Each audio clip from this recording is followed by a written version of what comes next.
ang sorong si Anino at ang korderong si Tala. Sa isang luntiang parang sa tabi ng isang sapa, naninirahan ang isang kawan ng tupa. Kabilang sa kanila si Tala, ang pinakamaputi at pinakamalambing na kordero. Mahilig siyang maglaro sa tabi ng tubig. Sa kabilang dako ng parang, sa lilim ng malalaking puno, nakatira si Anino, isang soro na kilala sa kanyang talino. Laging nag-iisa si Anino, pinapanood ang ibang mga hayop mula sa malayo. Isang hapon, habang naglalaro si Tala, hindi niya namalayan na napalayo na pala siya sa kanyang kawan. Biglang bumuhos ang malakas na ulan. Natakot si Tala at humanap ng masisilungan. Nakita ni Anino ang naliligaw na kordero.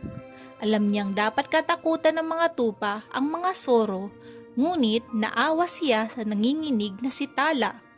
Dahan-dahan siyang lumapit. "Huwag kang matakot, maliit na kordero," sabi ni Anino sa mahinang boses.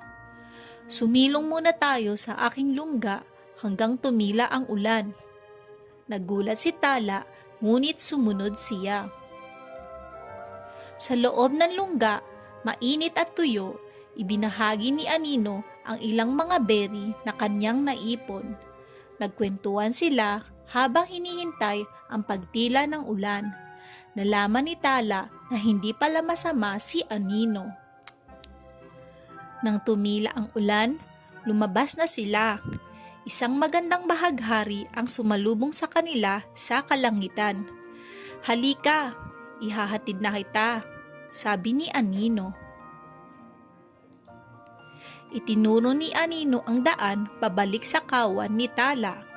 Mula sa malayo, natanaw na ni Tala ang kanyang ina. Lumingon siya kay Anino. "Salamat, kaibigang Soro," sabi niya na may ngiti. Ngumiti rin si Anino at kumaway. Pinanood niya si Tala na tumakbo pabalik sa kanyang pamilya.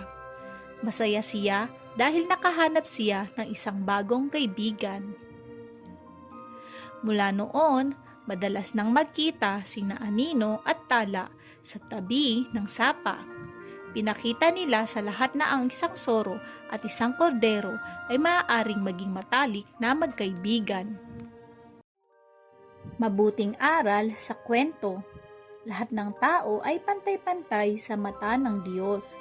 Kahit ano pa ang itsura natin, ay may kabutihan at kagandahang loob ang bawat isa. Kaya huwag tayong humusga sa panlabas na itsura.